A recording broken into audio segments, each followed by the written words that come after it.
Hello and welcome back. We come around again for another story, and I have two of them this time, not just one. Two from two very close friends of mine. So, we start with the first, called Bed. Won't you please come to bed? Is a phrase we all desperately want to hear, right? In every scenario I can think of, it's an enticing and heartwarming offer with a vivacious expectation. We think of our beds as a safe space of sorts. I know I do. Do you not? Why wouldn't you want to be in your bed at night, hugging your pillow as it engulfs your heavy head into its fluffy, feather filled body? Your bed and your pillow will be there for you. It's probably the first object you get once you're moved. The object you plummet into if you've had an ordinary good or bad day. When you wake up, you'll stay in bed for another 5, 10, 15 minutes, maybe half an hour, looking at your phone or reading a book. Bed is there for you to recover from your conscious mind always suffocating you. Life's throttling problems always keeping it occupied. All that occupies bed is you, and bed will keep your mind empty. Bed will make you free. That's the first story. It's very short, very sweet. Or an allegory, rather, to depression. The next one, a bit longer. My ghost, my lover, of my friend Tyler. I collapsed as the still smoldering brand danced slowly off my skin, leaving behind the sickly sweet aroma of burnt flesh. By the look in her gauzy eyes, I could tell her arousal had been ignited by the smell. Her torturous hands sliding down my touch-starved body. Even through my pain, she could tell I enjoyed it, the gift of euphoria that gets bestowed upon me every time we attempt to relive that first chance encounter. She straddled my waist and sprawled herself against my chest vehemently. Reaching for my throat, she started to throttle me, my final breath being stolen by this divine succubus. Draining my soul with every copulation, I sink my teeth into my lips, my soul drifting from my body, blood rushing out of my nose with my final draw. Our first night together was the most intense. There, as I lay across the surprisingly well-kept bed of the motel room I had resigned myself to staying at, I saw her. Standing silently in the corner, though not quite on the ground, was a scantily clad goddess of a woman.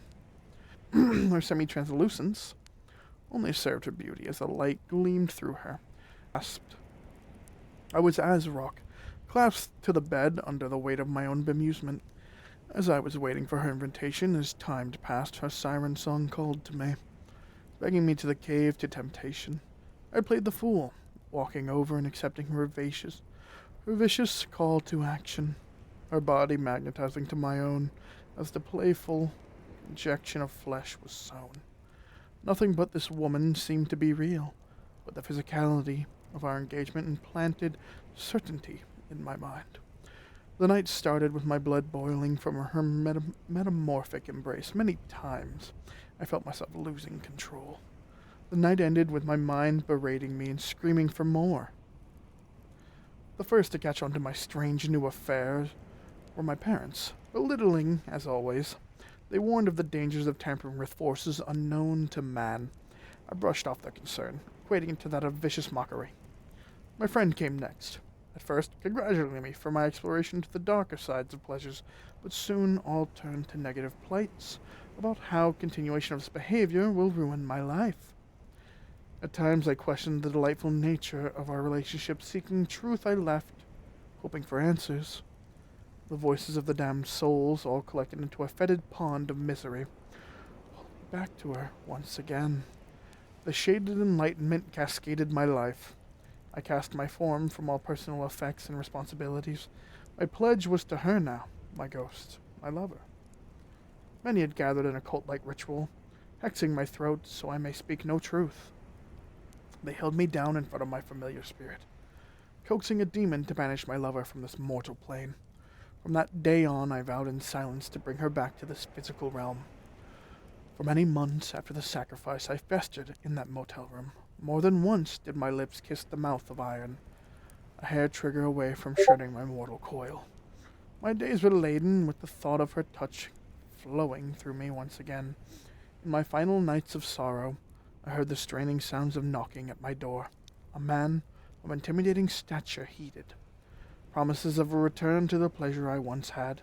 A simple exchange of finances culminated in implements needed to return her beauty to this plane once again.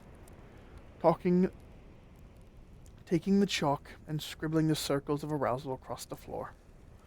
Burning the rod of iron in the coals of a lover's inferno. And finally taking the iron, branding myself a slave to this eternal romance. Finally reclaiming what those foul cultists stripped of my arms so long ago. Our love that night matched the intensity of our first time tenfold, but there was poison in her touch, a lethal concoction sounding off my death rattle. Feeling death's brush paint my life before me, I scoff, slowly enhancing my realization that I drowned my life in her arms. As my soul passed on, my body lay as a reminder, a calling card for those who play with ghosts. Cool.